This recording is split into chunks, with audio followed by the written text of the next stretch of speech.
How's it going, everyone? It's Sam. Today we are looking at the crypto market and why it looks like tomorrow we might finally see the market start moving. So there's a lot of excitement for a couple days from now when we actually get the first of the year and when maybe people start reallocating and stop selling crypto and start allocating for the future year. So we're going to take a look at that, why tomorrow is such a big day. Also looking at a couple of Bitcoin analysts and what they're saying about the market right now, and some bullish news moving forward, and one thing you have to pay attention to. So I know that is a lot. We're going to get into all of that. If you guys don't mind hitting the like button and the subscribe button, I really appreciate that. And before we get too far into it, I do want to tell you about a way that you can get some free money. Now, before we get started, I want to thank Margex for partnering on this video.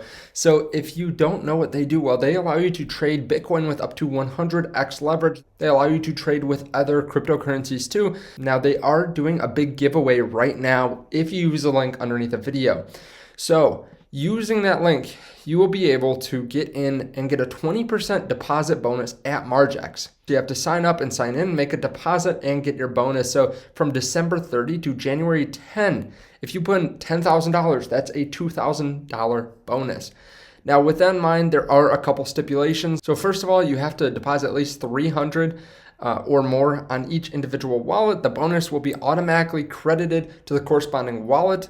The maximum bonus will be granted only for deposits made during this event. The maximum bonus is $10,000 for each coin or token, and it is available until January 25, after which the remaining bonus, if any, is deducted from the bonus balance. And this can be used to cover trading and financing fees, so it can't be taken out or withdrawn or used as margin to open a position or used to cover trading losses. Now, again, if you guys want to check out the link underneath the video, you can get that bonus today. So we're actually going to talk about leverage a little bit later in the video, but of course, if you are looking at that and you want to go on 100x leverage, make sure that you are a very experienced trader. I never suggest going high on leverage if you're a new trader or anything like that. Now, let's look at crypto today. We're pretty much sideways for the day, right? Pretty much sideways. Almost the top 5 cryptos all are down a little bit, but overall not too much movement. Now, why is this happening? We've seen Bitcoin range sideways for almost a month now. Basically 3.5 weeks we've seen it go sideways, and there is one big reason that we are going sideways today, which I'll explain. But first of all, some bullish news. MicroStrategy has purchased an additional almost 2,000 Bitcoin for about $95 million in cash at an average price just under $50,000. Now they hold almost 125,000 Bitcoin, and they've acquired them for about $3.75 billion at an average price of $30,000. So they continue to buy the dip day in and day out. They just continuously add to their Bitcoin stack. And I think that is bullish, right? Whenever we see Michael Saylor continue to buy, that is good. It just rings the bell for everyone else to buy a little bit more now too. Now, why are we ranging sideways? It seems like we're really bound to this $47,000, $48,000 range. We try to blow past it around $52,000 and we get rejected. So the reason that we're kind of trading sideways today, in my opinion, is we have 5.7 billion of Bitcoin options expiring tomorrow. So the max paying price is $48,000.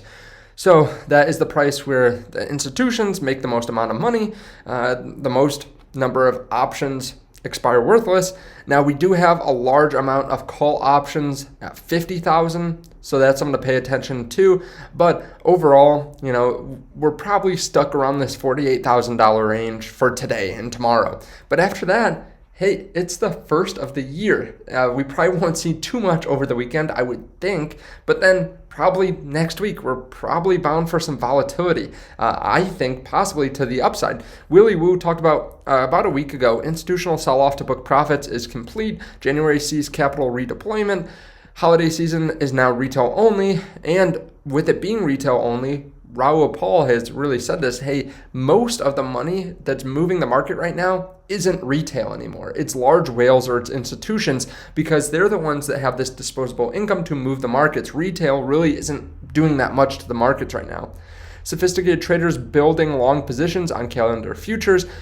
holders holding the line on chain, happy holiday, everyone. So Raul Paul also made a good point, and we went through this a little bit more in depth. I think it was yesterday, or maybe it was the day before, that a lot of bullish things are happening for 2022, but we still have some growth that needs to happen, right? We're not seeing a bunch of new users on crypto or on chain, so that is something that is not really helping the price right now. Ethereum is still going up generally, or holding better than Bitcoin, because it still has that burn component, and they do have some kind of use case overall. So when people are trading in and out, it burns more, and then the price goes up. He says that he didn't mention institutional rebalancing, tax-related selling, and hedgy squaring books, adding to the year-end weakness, which is hopefully just for the next few days, or maybe it's done already. So that is something to consider, right? Hopefully at the beginning of the year, we start to see some uptick. Now, one thing that I'm really excited about, and I don't know if this will pan out, but FTX put this up on their Twitter just 2 days ago, saying that they would offer $1 million for each bank in each region to adopt stablecoin, or to start accepting stablecoin. Now, that's not that much money, obviously, $1 million to a bank, but maybe a small regional bank that already is going to do that, maybe they're more likely to do it now, and they can get their news thrown out there by FTX, and maybe it's even more worth it from the advertising side just to be associated with a $25 billion company than it is from the $1 million standpoint. That's not that much for a lot of these banks. And I think there are a handful of exciting things happening in 2022. Actually, a lot of exciting things, but this could be one of the biggest things. Now, one thing that you should pay attention to and maybe be a little bit cautious of is the leverage in the market. Now, I mentioned earlier after the Margex plug that there's a time and place for leverage, but if you're not an experienced trader, you can get wrecked by using an extreme amount of leverage, right? So we've seen that in the past where leverage got shaken out by 25%, and we saw about a $7,000 drop in one day. So we could see that again. I mean, this is the highest leverage we've been at, and you don't know what kind of leverage it is. I mean, if it's a bunch of leverage at 2x, it's not really going to matter. But if everyone's at 100x or 20x or something, then obviously it's going to be much easier to liquidate people. And you just have to be cautious. I think having some money on the sidelines is so important, because personally, I have money on the sidelines, a good amount of money to buy dips, because I feel like there could be more in the future. Of course, there's always going to be volatility. Leverage in this market is very high, and it's very easy to go on a platform and get 20x, 100x leverage. So of course, always have some money, always be cautious, always only have the money that you can lose in the market, and think about this as a long-term play. Raul Paul talked about that. If you feel like crypto is going to go up over the next 5 or 10 years, or you think that innovation is going to continue for 5 or 10 years, then it's probably a 5 or 10 year investment horizon. So just pay attention to that. If you need the money next month or next week, probably don't invest it. Now, of course, I want to hear your thoughts on this underneath the video. Thank you guys so much. Again, sorry for all the bots underneath the video. They just seem to be getting worse and worse, but I do my best to delete all the comments, but they just continue to come. So thank you guys so much for watching. I really do appreciate it. You can check out the link down below to Margex, and I will see you guys in the next video. Bye.